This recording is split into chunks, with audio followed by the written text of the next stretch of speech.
Hello, everyone. Welcome to another Coffee and Contemplation brought to you by Spotlight Recovery. It is May 16th. We've got a short and sweet reflection today on forgiveness. That is a pretty typical and challenging thing for, I think, people, but addicts, again, we like to take things to the next level, so it is especially a challenge for us. I know I personally have struggled with that a lot. It's something I'm still wanting to work on. I feel I could always get better at that. So I really related with it and liked it, so that's why I picked it. So depending on what platform you're on, just remember we've got a written copy of the reflection in the description so you can check it out and read along and then save it to your phone. Okay, so that's down in there, and let's get into it. May 16th, we forgive. Often, it was while working on this step with our sponsors or spiritual advisor that we first felt truly able to forgive others, no matter how deeply we felt they had wronged us. Our moral inventory had persuaded us that all-around forgiveness was desirable, but it was only when we resolutely tackled step 5 that we inwardly knew we'd be able to receive forgiveness and give it too. From the 12 Steps and 12 Traditions of AA, page 58. What a great feeling forgiveness is. What a revelation about my emotional, psychological, and spiritual nature. All it takes is willingness to forgive. God will do the rest. This reflection is from AA Daily Reflections. Okay. Man, yeah, so I'm thrown off because that last line hit me hard, so I'm going to talk on that first and then get back into the rest of this. All it takes is willingness to forgive. God will do the rest. Absolutely not. No. Not at all. I don't believe that at all. I think that is hot garbage. For sure. If it is sit there, oh yeah, I'm willing to forgive. Okay, God, let's go. Do your work. Where's the forgiveness? I'd like to feel that now. And I would like the person whom I believe harmed me to now feel the forgiveness that I have for them. Let's go.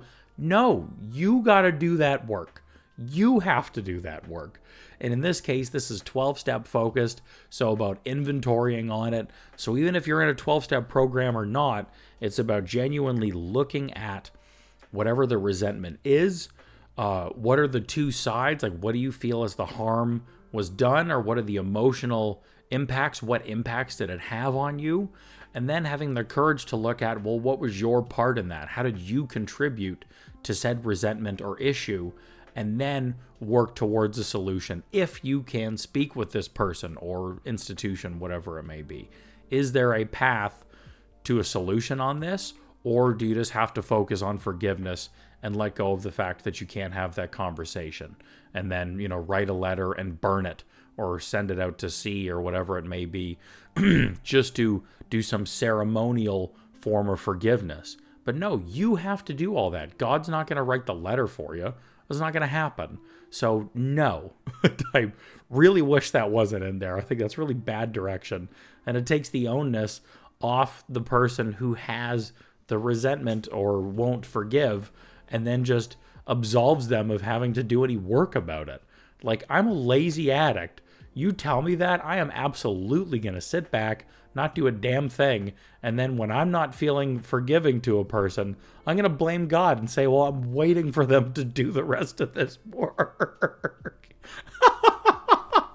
What a bizarre thing to stick in here. Good Lord. Everything else I think is great, but that is nuts. I can't, oh God. All right, anyway, there's my 2 cents on that. Let's move on, shall we? I got to work on forgiving this author now. Holy crap. So we forgive, topic of forgiveness. Like I'd said, is definitely, it was not so natural to me. It was absolutely a challenge for me. And it was a challenge because I loved being the victim. Being the victim, playing the victim card was one of my favorite moves as an addict. Just because, well, for a couple of reasons. One was it was one of my biggest manipulation tactics, right? It would, I could use it to then get whatever I would want or need out of people, right? I'm the victim, woe is me, look at all these terrible things that have happened to me. And then people, oh my God, Lucas, that is terrible. Here, let's give you stuff because we feel bad for you. And really secretly inside my brain would be like Mr. Burns sitting there with his fingers just being like, excellent. Like that was the evil move, right? So playing the victim was one of my favorite games. Therefore, I can't forgive and I can't, in Air Bunnies, let go of the resentment. So then I'm losing my ammo, right? I'm losing my ammo. And so then that was the second reason as to why I wouldn't forgive, is because it would then justify everything. Well, in my sick addict brain, right? I would use it. Oh, pardon the squeak. Okay. I would use it to justify my ridiculous behavior and emotions. However I would act inappropriately, whatever it may be, I would use resentment and the victim card as the main supporting arguments into said behavior. So if I'm forgiving, then I am removing the ammo. Therefore, all my behavior is now unjustified and I'm just being a dick. So doesn't work out so great, right? That wouldn't work out for me. So then why would I do it, right? Does this all make sense?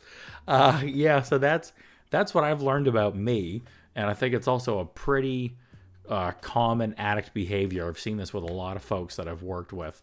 So that's one that really stands out. So if you're resonating with this, definitely something I suggest on if you are in 12-step, with digging through with your sponsor and doing the step work on it. If you're not in 12-step, but you are struggling with substance or behavioral, some form of abuse, I'd suggest it and giving it a shot, because the 12-step process is, nothing has helped me more with letting go of resentment, forgiveness, letting go of my past, shedding all this weight and moving on from it. Nothing has helped me more than a 12-step program.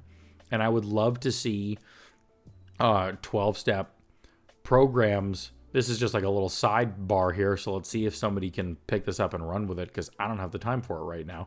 But I would love to see just 12-step programs written universally that would be applicable to people, because I really feel any human being can really benefit from a 12-step program.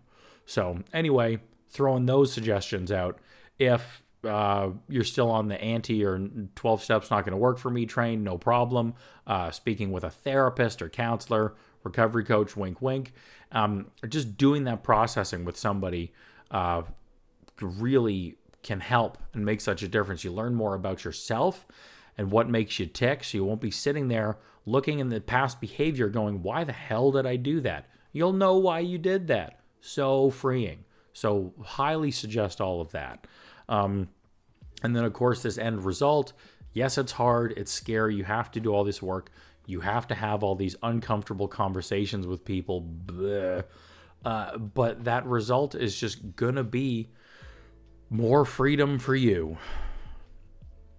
And that's what so much of this comes down to. Freedom for you. Freedom for any of these other or old relationships you have. Freedom from the wreckage of your past. And this includes freedom for everybody that was affected by that too, by reaching out to them and sharing all of this with them, right? So it's really, when you get down to it and looking at all of this stuff, if you're struggling with forgiveness for whatever it may be, well, all you have to ask yourself is, how free do you want to be? That's one of my favorite questions to ask people. How free do you want to be? Because going through this process, learning to forgive others, especially learning to forgive yourself, oh, the freedom that waits for you on the other side of that door, oh, I can't even explain it. If there's a way I could take a little piece of that freedom out of me and stick it in you to understand, I would. But, so back with my original points, no, God is not going to do the rest for you. You have to do it, and you do that work. And then the result of that is going to be a freedom that you can't even imagine. And I wouldn't be sitting here making this shit up and spewing it, because I just still can't believe that transformation that's happened for me and within my life through doing this. Have I forgiven everything and everybody all the time? Absolutely not. No. I'm not living in some perfect monk-esque bullshit fake story of, I don't get resentment anymore. Like, no, that's garbage. But I have a process and I know how to work at it. And I continually am wanting and trying to put in that work and effort, because I know ultimately when I am not forgiving, all I'm doing is just making my own day worse. When I'm not in forgiveness, I am just choosing to give myself a worse life. That's really all that comes down to. So, yeah, like I said, how free do you want to be? That's a question to ask yourself. And that's, this is the work and what it can look like, but then that's the result that can come out of it. So, man, this one's really hitting me. Oh, I didn't expect it to get so emotional. Oh my God, what a good feeling. Okay. So there we go. I think we've covered enough. I'm gonna end it on that today, and not to be running and hiding these feelings. I am so happy to share them with you. I just don't think there's anything else more to say. So there we go. So thank you for checking out today's episode. I really hope you enjoyed that. I know I sure did. Man, this is hitting me. Please check out the description, because there's a lot of other ways that Spotlight Recovery can support you, and you can support Spotlight Recovery, okay? There's a lot more in there. You can get a lot more for your recovery out of this podcast, more than just the episode. So take a look there. And for the rest of your day, it is wishing you a blessed 24, hoping you have a beautiful day in recovery, full of forgiveness for yourself and for others, and we'll see you again tomorrow.